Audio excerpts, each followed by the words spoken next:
Hey, what's up, guys? Vous écoutez Growing the Pack. Je suis votre animateur Julien Bournival, puis si vous êtes ici, c'est parce que vous avez compris une chose. Un autre niveau est possible. Un autre niveau de vie spirituelle, relationnelle, émotionnelle, financier.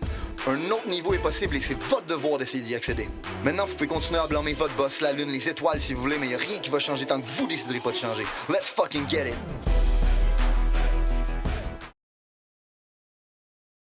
Hey, what's up guys? Bienvenue à un nouvel épisode de Growing the Pack. Je suis vraiment content d'être de retour encore pour une autre semaine avec vous. Puis j'ai encore une anecdote à vous conter. J'ai survolé le sujet la semaine dernière, mais il y a une belle leçon à en tirer à travers tout ça aussi. Avant d'embarquer dans le vif du sujet, je tiens à vous rappeler qu'on est un podcast de développement personnel. Vous allez apprendre ici tout ce qui est nécessaire pour vous permettre de vous développer au maximum de votre potentiel si vous décidez d'appliquer les concepts et de ne pas juste être motivé par mon énergie.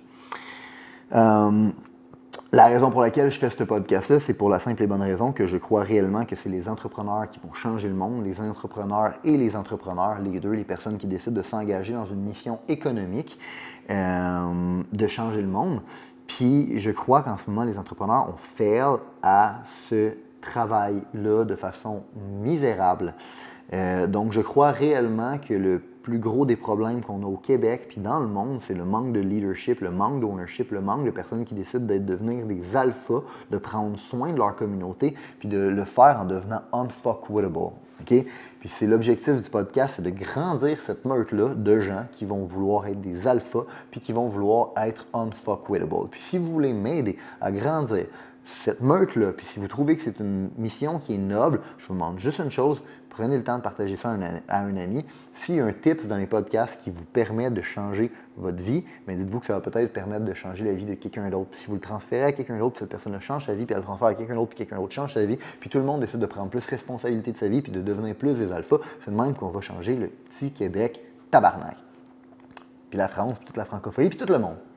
Ceci étant dit, comme je l'ai adressé la semaine dernière, j'ai appris récemment que mon père était malade. Puis la façon dont ça s'est passé, c'est quand même spécial. Okay? Au mois de novembre, j'étais au RT Syndicate.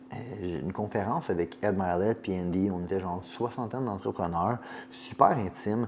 Puis Ed nous a fait un talk vraiment touchant par rapport à son père. Okay? Puis ceux qui suivent le podcast depuis longtemps savent que j'ai toujours eu une relation un petit peu difficile avec mon père. J'ai toujours eu la difficulté à communiquer avec lui puis à connecter avec lui, surtout quand j'étais jeune. Maintenant, c'est beaucoup mieux. En fait, c'est complètement différent aujourd'hui parce que j'ai fait un travail énorme sur moi. On a adressé des conversations difficiles qui nous ont vraiment permis de s'aider l'un et l'autre. Mais ça reste que quand on a une discussion autour de figures paternelles, ça vient me chercher. T'sais. Puis je me rends compte que j'étais vraiment pas le seul parce que quand Ed a fait son speech par rapport à son père, tout le monde dans la salle pleurait, comme des bébés. Tout le monde regardait en avant parce que tu voulais pas regarder du côté, parce que tu voulais pas que les gens ils voient que tu es en train de pleurer. Moi, j'ai regardé un peu de côté, puis j'ai remarqué que tout le monde essayait de regarder en avant pour pas voir qu'ils pleuraient comme des bébés. Je pleurais comme un bébé dans la salle, okay, quand il a fait son talk. Puis quand il a fini son talk, je suis rentré dans ma chambre d'hôtel en pleurant comme un bébé, puis j'ai décidé d'appeler mon père et ma mère, que ça faisait 1 an que je n'avais pas vu, puis que je prenais pas nécessairement vraiment la peine d'appeler assez souvent. Puis je les ai appelés. Puis je leur ai dit que je les aimais.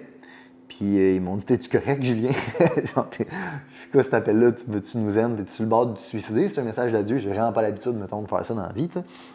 Puis j'avais pas l'habitude, en fait. Je travaille là-dessus. Puis bref, j'ai eu un talk avec mes parents. Puis je pense que c'était le talk qui était nécessaire pour leur donner un petit push pour être capable de les motiver pour venir me voir en Floride. Okay? Puis de cette conversation-là a découlé un petit voyage que ma famille a organisé, ma soeur, mon beau-frère, ma mère et mon père, qui sont tous venus me voir pendant à peu près 1 mois en Floride. Ça a été magnifique. On a passé du temps ensemble comme ça faisait des années qu'on n'avait pas passé ensemble. J'ai tellement appris sur moi.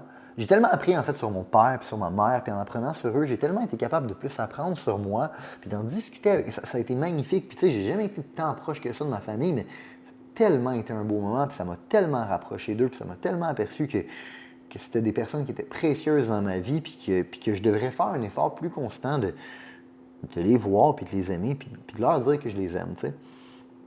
Fait que tout ça grâce à un pitch dans une conférence. Puis, la partie qui est vraiment spéciale, c'est que non seulement ce pitch-là m'a permis de pouvoir reconnecter avec mon père, d'en apprendre plus sur lui, puis d'en apprendre plus sur moi, mais voici réellement ce qui s'est passé. Quand il est retourné au Québec, il s'est aperçu qu'il y avait un cancer du poumon. Puis il s'est aperçu qu'il y avait un cancer du poumon parce que la pression dans l'avion, lui faisait un mal dans la poitrine, puis c'est ça qui l'a amené à vouloir aller consulter. Fait que c'est vraiment fou quand tu y penses, parce qu'il a été pris au bon moment. Quand il est arrivé, là, la tumeur était en train de grossir, ils ont été capables de lui faire une opération. Ils ont coupé un poumon, c'était une opération catastrophique. Là. Ils l'ont ouvert à moitié, ils ont arraché 4 côtes, ils ont coupé le poumon en 2. Mon père, c'est une force que je respecte à un niveau incroyable. À 74 ans, être prêt à faire une opération de même, puis prendre ce combat-là, puis s'en relever. La douleur est tellement grosse, juste pour vous donner une idée, quand tu fais une opération de même, la douleur est tellement grosse que quand tu te réveilles, le plus gros risque qu'il y a, c'est les crises cardiaques. C'est que ton cœur, il dit « c'en est trop, j'abandonne ».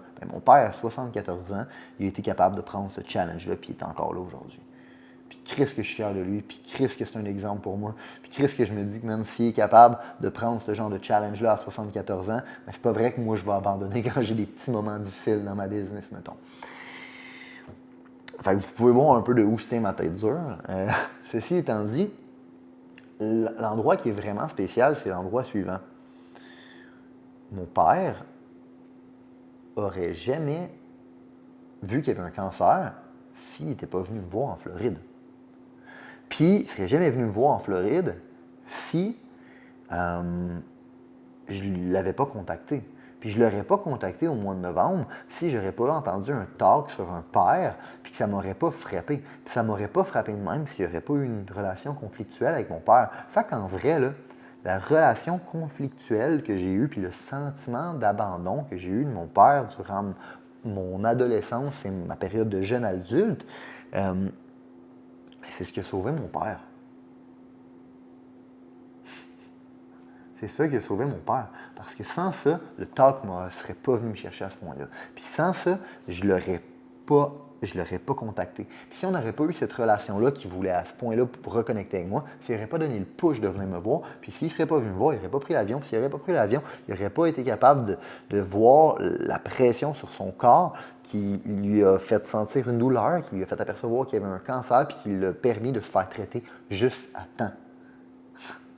C'est fucked up pareil quand tu y penses. Fait que pourquoi je vous conte ça?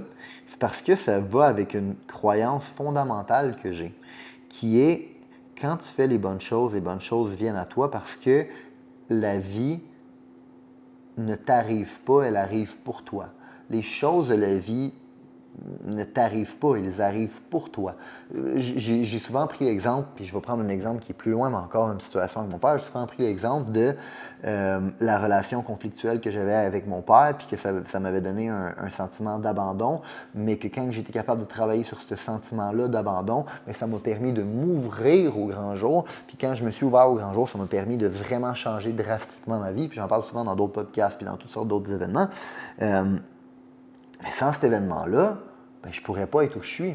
Fait que dans le fond, j'aurais pu regarder cet événement-là et me dire, ben moi, le fait de me sentir abandonné par mon père et pas vraiment l'avoir connu dans mon adolescence, c'est ma plus grande blessure. Puis j'aurais pu décider que je suis une victime de ça. Puis j'aurais pu jouer à la victime de ça puis me dire que je ne pourrais jamais m'en sortir. Puis la vérité, c'est que 90% de la population, c'est ça qu'ils font. Puis la vérité, c'est pour ça que ce genre de blessure-là se transfère de génération en génération. Pourquoi je me sentais abandonné? Parce que mon père se sentait abandonné. Pourquoi mon père se sentait abandonné? Parce que son grand-père se sentait abandonné, parce qu'il était dans un orphelinat puis il avait été abandonné.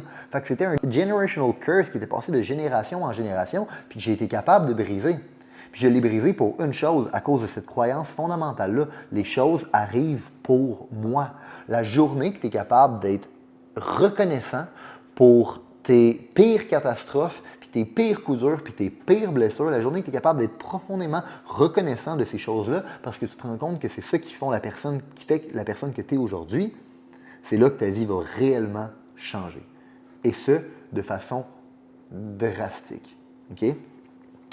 Donc, je voulais vous partager cette anecdote-là parce que c'est une croyance fondamentale que j'ai depuis longtemps, puis qui est souvent partagée dans les podcasts. Puis ça, c'était vraiment une anecdote qui me l'a prouvé hors de tout doute raisonnable. Si cet événement-là n'était pas arrivé, mon père ne serait pas sauvé. Mon père a été sauvé par cet événement-là, puis il a été sauvé par cet événement-là à cause de tous les autres événements qui se sont passés avant.